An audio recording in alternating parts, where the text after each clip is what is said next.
Halo, selamat pagi teman-teman. Jumpa lagi dalam mata kuliah analisis wacana. Di pertemuan yang ketujuh ini, materi terakhir yang termasuk dalam analisis wacana yaitu wacana fiksi dan non-fiksi. Nah, wacana fiksi ini sifatnya memang imajinatif ya. Namun tidak ini kita keluar dari teori-teori wacana imajinatif seperti teori sastra, kritik sastra, dan lain sebagainya. Di sini kita hanya membahas tentang perbedaan fiksi dan non-fiksi saja.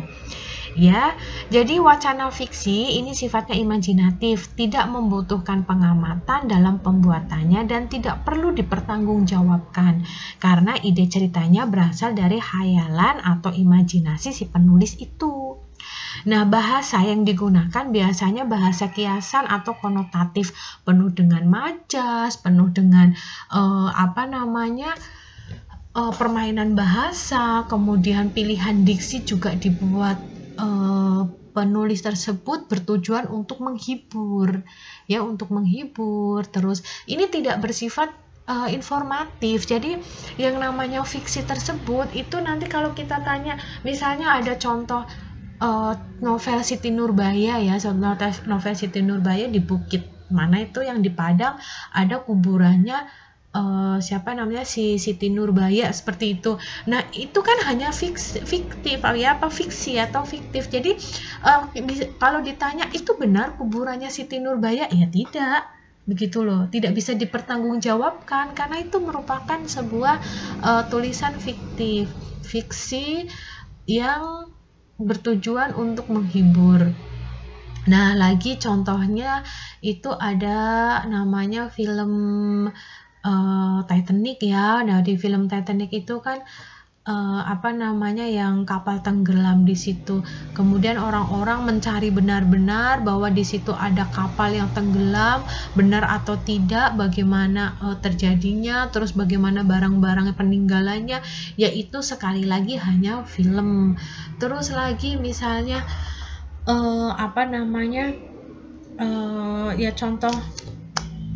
contoh itu yang cerita fabel ya. Cerita fabel itu seperti kancil nyolong timun.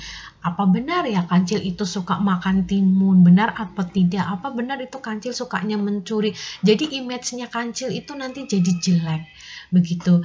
Nah, itu tidak bisa dipertanggungjawabkan dan tidak bisa yang namanya kita ini nanti bertanya lebih lanjut tentang informasi yang wacana fiktif atau wacana fiksi ini. Paham ya? Tapi berbeda dengan wacana non-fiksi, di sini wacana non-fiksi itu sifatnya memang informatif. Jadi bertujuan memberikan informasi. Kalau informasinya itu tidak benar atau yang disebut hoax, nah itu bukan termasuk wacana fiktif. Atau wacana non-fiktif maksud saya. Anda kalau mendengar berita atau membaca artikel berita, nah berita tersebut tidak bisa dipertanggungjawabkan kebenarannya, itu bukan berita. Nah, itu ada sanksi hukumnya seperti itu. Nah, wacana non-fiktif ini sifatnya memang memberikan informasi. Dalam wacana non-fiksi membutuhkan pengamatan dan data dalam pembuatannya, sehingga dapat dipertanggungjawabkan isinya. Bahasa yang digunakan biasanya bahasa denotatif atau bahasa sebenarnya.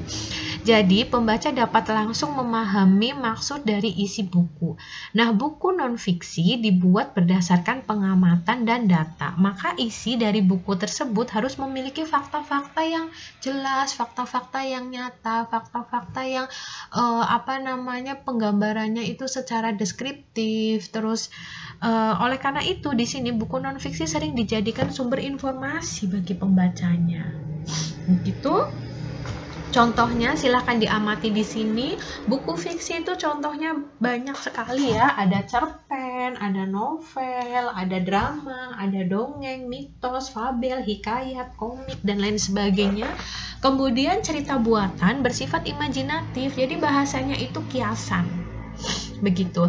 Nah, kemudian yang non-fiksi ini contohnya ada laporan ilmiah seperti skripsi, disertasi, tesis, buku pelajaran, buku ensiklopedia, kemudian jurnal, biografi, esai, Terus ada opini, pidato. Nah, berdasarkan data informatif, bahasanya itu lugas atau denotatif atau bahasa yang menceritakan sebenarnya.